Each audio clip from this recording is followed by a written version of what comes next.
isang maliit na pook sa bayan ng Sablayan na may kayamanang pamana na pinananatili ng mga mamayan nito. Dito mo makikita ang mga tradisyonal na gawain ng mga ninuno natin tulad ng pangingisda sa malinis na dagat at pagsasaka ng palay sa bukid. Ang mga tahanan ay may simpleng disenyo na nagpapakita ng kagandahan ng kanilang pamumuhay noon.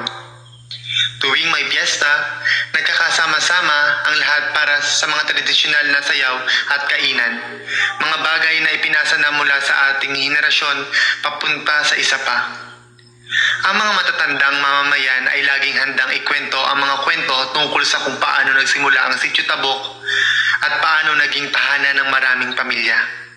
Ito ang Sitio Tabok, isang pook na puno ng kasaysayan, pagkakaisa at pagmamahal sa sariling lugar. Magandang araw po. Ngayon po, kasama natin si Nanay po. Bakit po Sitio Tabok ang pinangalan sa lugar na ito? Dati po ang tawag dito ay paradise, parang paraiso. Yung tinatawag nila Kantila, ngayon naging tabok na kasi ko sa marami ng tao, yung tambakan na ng mga paik doon, tabok, yun sa mga Bisaya. Tabok na lang kasi dati paradise talaga ang pangalan nito. Sino kaya po ang mga unang taong tumira dito? Yung mga lahi? Mga Bisaya. Sa anong paraan kaya po kumikita ang mga tao dito? Sa pangingisda.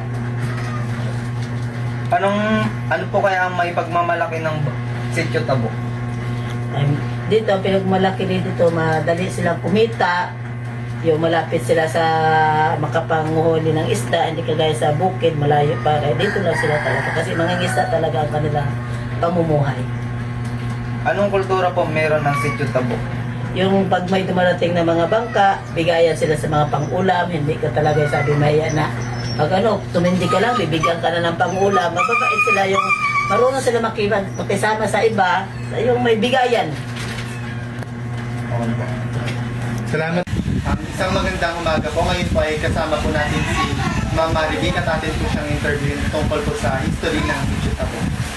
So, bakit po kaya tinawag na Sitio Tabok yung lugar na ito po? Dahil tabok naman talaga ito dito dahil may ilog siya. Pero nung una talaga, paradise talaga ang tawag dito noon. Nung nadami na ang tao, yun na, naging tabok na ang pangalan. Anong lagi po kaya yung mga taong unang nanirahan sa Sitio Tabok po? Saya, Cebuano. Ano po kaya yung mga pangunahing pinagkakakitaan po, yung pangunahing anak buhay po ng mga taong naninirahan sa Sitio Tabok po? Yung pangingisda, maraming klaseng pangingisda. May tuna, may mga tambako, yung pusit, line fish. Ano po kaya yung may pagmamalaki ng Sitio Tabok po? Yun nga,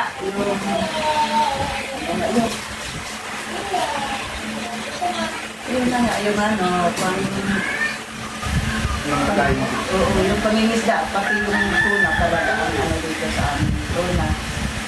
Ano po kaya yung kultura meron ng Sitio Tabok po?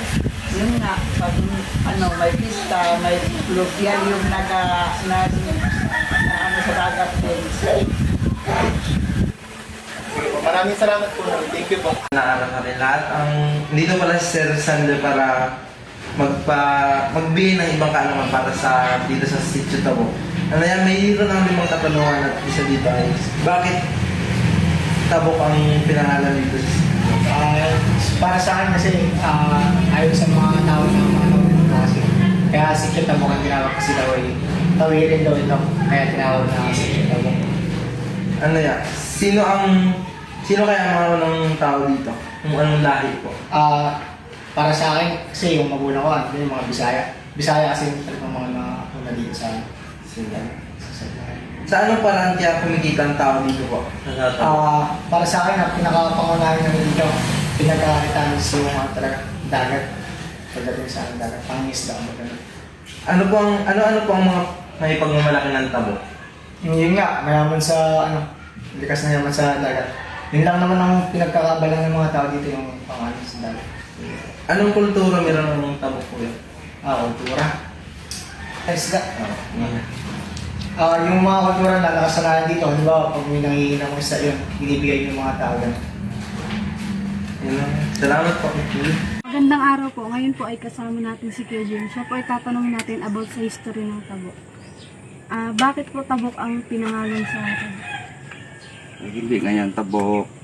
Yan ay tinatawag na paradise. Kaya tinawag na Tabok, gawa ng may hanging bridge. Kaya sinabing Tabok. Pero ang totoong pangalan yan, paradise.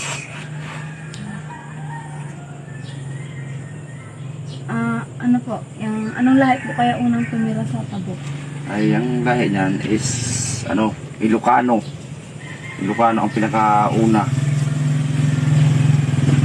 Sa anong paraan po kumikita ang mga taga-Tabok noon? Ay, pangingisda. Yun lang naman ang hanap buhay ng mga taga riyan. Ano po yung mga kulturang meron yung Tabok noon? Hindi, siyempre, Bisaya sila. Kaya ngayon, Tagalog na. Gawa ng marami ng sanib-sanib na mga lahi. Gandang araw po. Kasama po natin yung si Miss Kim Jasmine Arcos. Bakit Sablayan ang pinangalan sa ating bayan? Paraiso po kasi talagang tawag nila dito dati. At konti pa lang nakatira. Pero nung dumami na, naging Tabok na ang tawag nila. Ano po kaya ang naunang tumira sa Tabok? Bisaya at Tagalog. Sa anong paraan kaya tayo kumikita dito sa Sablayan ngayon? Sa pamamagitan po ng pangingisda. Ano naman po may pagmamalaki natin sa Sablayan? Ang may pagmamalaki ng Sablayan ay ang flying fish at ang tuna. Anong kultura meron ng Sablayan dati? Ang kultura ng Sablayan dati at fluvial parade at saka ang pamimigay ng mga isda kapag may dumating na bangka. Sige, thank you po. Magandang araw po. Ngayon po ay kasama natin si Ma'am Annalyn at siya po ay ating tatanong tungkol sa kasaysayan ng Sitio Tabok. Bakit Tabok ang pinangalan sa lugar na to? Dati kasi ang pangalan talaga nito is hindi Tabok, no? Pangalan nito ay Paradise kasi ang napakaganda kasi ng lugar na to dati. Bira lang ang bahay, tapos napakalinaw ng tubig. Yan, dyan nakikita ninyo dyan, sa ilog. Ay, napakalalim yan, asal-asal talaga yan, kaya tinawag ito paradise ng panahon. Tapos, dumami ang mga tao, dumami ang mga tao, yun, iniba nila yung pangalan, kasi kung pag-unti-unti na nakikilala itong Tabok, binago nila ang pangalan, ginawa nilang Sitio Tabok. At sino kaya mga unang tao dito? Ang unang tao kasi dito is Tagalog. Tagalog kasi si Mang Fraterno Mendoza kasi ang may-ari ng Tabok. Tao dito sa aming kinakatayuan ng bahay. Sa ma'am? Sa anong paraan kaya tayo kumikita dito sa... Marami. Kasi nandyan yung manlalambat sa flying fish, nagdadaing, nagtutuna, namumusit. So kaming mga mangingisda, ano't ano man ang mangyayari, dito talaga kami. Maliban kung kami ay paalisin talaga ng tunay na may-ari sa lupang ito. Ano ma'am? Anong may pagmamalaki kaya ma'am natin sa ang tanging may pagmamalaki namin, kagandahan ng asal ng mga Bisaya, at ang aming kabuhayan talaga, tuna, pusit, yun po. Anong kultura mga meron dito sa Tabok? Kultura, gano'n naman talaga kami tuwing magpipiesta. So, pinaprosesyon namin sa dagat, dito sa tabi, ang aming mahal na Santo Niño de Padua. Yun po. Sige ma'am, salamat ma'am. Magandang araw po. Ngayon po tayo nasa Sitio Tabok at interviewin po natin si Sir Gaspar about sa kasaysayan ng Tabok. Bakit po Tabok ang pinangalan sa sitio na ito? Si Tawid Dagat.